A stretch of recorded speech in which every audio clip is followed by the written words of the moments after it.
Hello everyone, আবার চলে এসেছি একটা নতুন ভিডিওর সাথে। তো আজ বাড়ির থেকে অনেক দিন পর বেশ বেরোলাম, বেশ ভালো লাগছিল। তাই যে বাইরে খুব ভালো হাওয়া দিচ্ছিল। আমরা চললাম একটা আমার খুব শখের জিনিস নিতে। তো এইদিকে রাস্তাটা আমার খুব ভালো লাগে, তাই বললাম এদিক হয়ে চলো। মরান দিকে হয়ে যাওয়া যেত, কিন্তু আমি বললাম এদিকে চলো। তো এদিকে সূর্যটা দেখো খুব সুন্দর লাগছিল। তো আমি বললাম একটু দাঁড়াও, আমি একটু ভিডিও নেব আর ছবি তুলবো। তো সেই জন্য একটু দাঁড়ালো, তারপর আমি একটু ভিডিও নিলাম, তারপর বেরিয়ে গেলাম। আর এখন আমরা চলে এসেছি চণ্ডীদাস মার্কেটে। তো আমরা যে টাইমে পৌঁছেছিলাম সেখানে দোকান টোকান কিছু খোলেনি। তারপর কিছুক্ষণ দাঁড়িয়েছিলাম, ওয়েট করলাম, তারপরে এই দেখো চলে এসেছি। তো আমরা নিতে এসেছিলাম ফ্রিজ, তো ফ্রিজ নেওয়া হয়ে গেছে। তারপর আমরা বেরিয়ে গেছি। আর এখানে বাবাকে ফোন করছিল যে আমরা গাড়িতে পাঠিয়ে দিচ্ছি, তারপর আমরা একটু পর যাচ্ছি, আমরা একটু পরে বেরোবো এখান থেকে, একটু ঘোরাফেরা করব। তারপর তো ওখানে বাঁধাবাঁধি চলছিল ফ্রিজটা। তো তারপর আমরা এখানে একটু ঘোরাফেরা করব, তারপর বেরোবো। আরও ওখানে দাঁড়িয়ে দাঁড়িয়ে বাবাকে ফোন করছিল। তারপর আমি বললাম একটু মোমো খাই চলো। তো এখানে এলাম মোমো খেতে।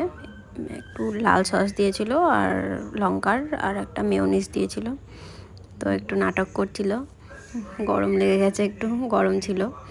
আর তারপর আমি একটু হাসছিলাম, ও বলছে ভিডিওটা বন্ধ কর, তাই বলছে, অফ করলাম। তারপর গেলাম একটু মিষ্টি খেতে কিছু।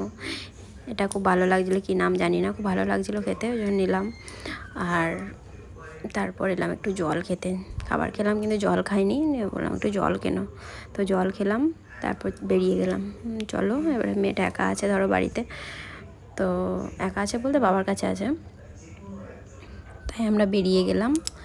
আর দেখেও খারাপ লাগে যে এই জায়গাটাতে আমি আগে প্রায় দিন যাওয়া আসা করতাম, এখন আর আসাই হয় না। আর আমাদের যেতে অনেকটা রাত হয়ে গেছিলো। মাঝখানে আমি একটু দাঁড়িয়েছিলাম রাস্তায়, প্রচণ্ড হাওয়া দিচ্ছিলো। তো আমি বললাম একটু দাঁড়াও। আর এই দেখো আমরা ফাইনালি বাড়ি চলে এসেছি। আরও আনপ্যাকিং করতেও শুরু করে দিয়েছে, মানে অধৈর্য হয়ে যেছে সবাই দেখবার জন্য। আমাদের ঘরে তো অনেকগুলো পুচকা পুচকি আছে, তো তারাও বলছে দেখাও দেখাও। তো এই দেখো ফুচকাগুলো, ওই জন্য এসে পরে খুলতে শুরু করে দিয়েছে, আনপ্যাকিং শুরু হয়ে গেছে। এই দেখো, আমরা যখন এলাম কারেন্ট ছিল না, তো অন্ধকারে বোঝা যাচ্ছে না, একটু ডার্ক কালারের মধ্যে নিয়েছি। আমার খুব ভালো লাগে এসব কালারগুলো, তো আমরা একটু ডার্ক কালারের মধ্যেই নিয়েছি। আমার তো খুব পছন্দের গ্লাস ফিনিশিং, সামনেটা ডবল ডোর, বেশ আমার খুব পছন্দ হয়েছে। একটু আমার টাইপের, কলকা টাইপের, একটু কলকা টলকা করা আছে, সেরকম টাইপের, আমার খুব পছন্দের আর কি। কালারটা ডার্ক। এই দেখো ফ্রিজটা।